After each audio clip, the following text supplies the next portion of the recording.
안녕하세요. 내일의 그래프입니다. 오늘은 노보큐어라는 회사의 3분기 실적에 대해서 알아보려고 합니다. 이 회사에 대해 궁금하신 분들은 9월 23일경에 이 회사에 대한 소개 자료를 올린 적이 있어서 한번 알아봐 주시면 되겠습니다. 노보큐어라는 회사는 감동이 있고 앞으로 성장성도 있어 보이고 확장성도 무궁무진하다고 생각합니다.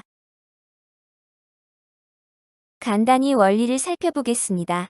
노보큐어는 전기 자극을 통해 종양의 증식을 제어하고 암세포의 분열을 막는 치료기기인 옵튠을 만드는 회사입니다. 이스라엘 회사이고 튜머 트리팅 필드라는 이 원천 기술을 개발했습니다. 종양 치료에 있어서 전통적으로 수술, 방사선 치료, 화학요법 이 세 가지가 암에 대한 기본 요법이라고 대세를 이루는 시장에서 튜머 트리팅 필드라는 새로운 대안을 제시했습니다. 그리고 굉장히 효과적인 대안입니다. 그림을 보시면 기기가 있고 저 패드 같은 부분을 머리에 부착하고 가방에 기기를 들고 일상생활을 하시면 됩니다. TTF의 원리는 매우 간단합니다. 이해하고 나면 굉장히 기발하고 간단한 원리입니다. 전기장을 머릿속에 그려보시면 양극은 음극으로 향하고 음극은 양극으로 향합니다. 너무 간단한 원리입니다. 우리의 세포도 암세포도 분열할 때 이런 원리로 움직입니다. 암이 진행될 때 세포는 급속도로 분열하며 주체할 수 없을 정도의 악성 종양의 증식을 가져옵니다. 세포 분열이 시작되면서 핵은 분해되고 염색체들은 세포 한가운데에 질서정연하게 나열됩니다. 그리고 이 특별한 단백질들은 세포의 양끝과 끝쪽에 붙어 말 그대로 딱 고정되어서 사슬을 형성합니다. 그리고 이 사슬들은 염색체들을 붙잡고 양끝으로 염색체를 잡아당깁니다.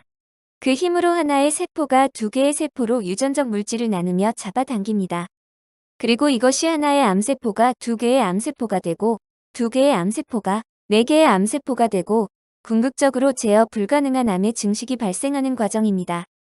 전기장 종양 치료는 이 세포 우주 정거장에 인위적인 전기장을 만들어내기 위해 변환기가 장착된 전기장 생성 장치를 우리 몸 바깥쪽에 부착시켜 사용합니다.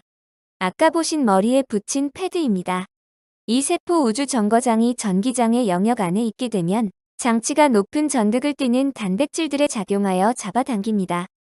유전적 물질을 끌어당기는데 반드시 필요한 사슬 형성 방추체를 방해합니다. 결국 세포들은 몇 시간 동안씩이나 분열하려고 시도를 하지만 그 세포들은 결국 소위 세포자멸이라고 불리는 프로그램으로 세포의 죽음에 이르거나 혹은 건강하지 못한 딸세포를 형성하여 일단 분열이 된 후 세포자멸에 이르게 됩니다. 식약청은 뇌암 중 가장 치명적인 교모세포종에 대해 노보큐의 기기를 신규 진단 환자 그리고 재발 환자 대상 2건에 대해 승인했습니다. 또한 미국 식약청은 복부 부위에서 발생하는 악성 중피종에 대해서도 좋은 치료 효과를 바탕으로 사용을 승인했습니다. 이로써 식약청이 승인한 대상은 총 3건입니다. 추가로 파이프라인에 4건의 3상, 3건의 이상을 진행 중에 있습니다. 3상은 뇌전이암, 폐암, 췌장암, 난소암에 대해 진행 중이고 2상은 간암, 위암 등에 대해 진행 중에 있습니다. 시간이 걸리겠지만 꾸준히 전진할 것으로 기대되고 있습니다.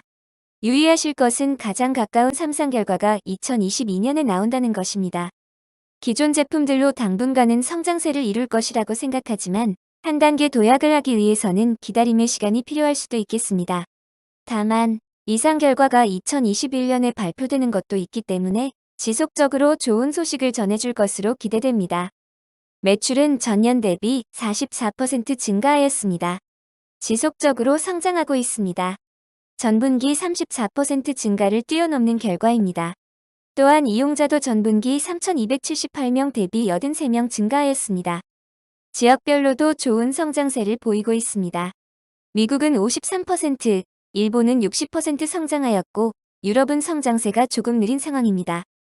중국에서의 성장도 서서히 시동이 걸리고 있습니다. 중국에서의 매출은 300% 성장했고 의료혁신기기로는 중국에서 승인된 첫 사례라고 합니다. 짜이랩과의 협업으로 향후 다른 암치료로도 확장이 가능할 것으로 보입니다. 짜이랩과는 위암에 대해서도 이상을 진행 중에 있습니다. 더 고무적인 것은 이번 분기부터 본격적인 이익 구간에 진입하기 시작했습니다. 하단 좌측 표를 보시면 약 900만 불의 단기순이익을 발표했고 이는 3,300만 불의 R&D 비용을 집행하고 나서도 이룬 결과이기 때문에 더 긍정적으로 보입니다. 다양한 파이프라인을 가지고 있고 이를 통해 시장 확장이 기대되기 때문에 장기적으로 보유할수록 더 빛을 볼 수 있는 주식이라고 생각이 듭니다. 회사에서 진행한 분기 콜 내용도 간단히 살펴보면 뉴욕대학교와 산학 협력을 맺었다고 합니다.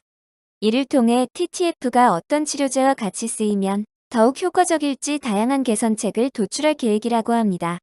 뉴욕대학교의 선진 리서치 인력들과의 협업으로 학술적으로도 더 증진되고 암 환자들의 삶을 연장시키는데 더욱 노력할 것이라고 합니다. 콜에서 나왔던 질문 중 하나는 바로 머크와 비소세포 폐암에 대한 협업이었는데 분기 보고서의 진행이 일부 지연될 수도 있다는 얘기가 나와서 이에 대해 문의를 한 것으로 보입니다. 하지만 식약청과 연말 즈음에 깊은 대화를 나눌 예정인데 그 전에 법규를 제대로 확인해서 전략을 잘 짜기 위한 것이라고 답을 하였습니다. 큰 문제는 없는 것으로 보입니다. 또 한 가지 긍정적인 소식은 재무구조가 개선되면 약 1.5억 불의 부채를 상환했다고 합니다.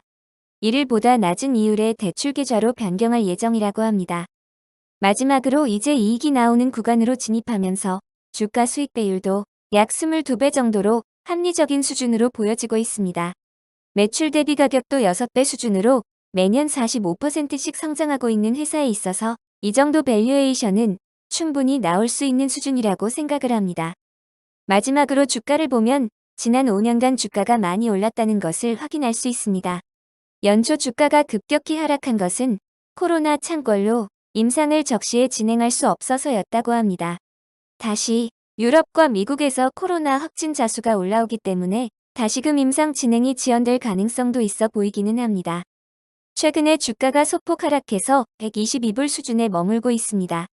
주가가 하락할 때마다 조금씩 모아서 장기적으로 가져가신다면 충분히 좋은 결과를 보여줄 것이라고 생각을 합니다. 오늘도 들어주셔서 감사합니다.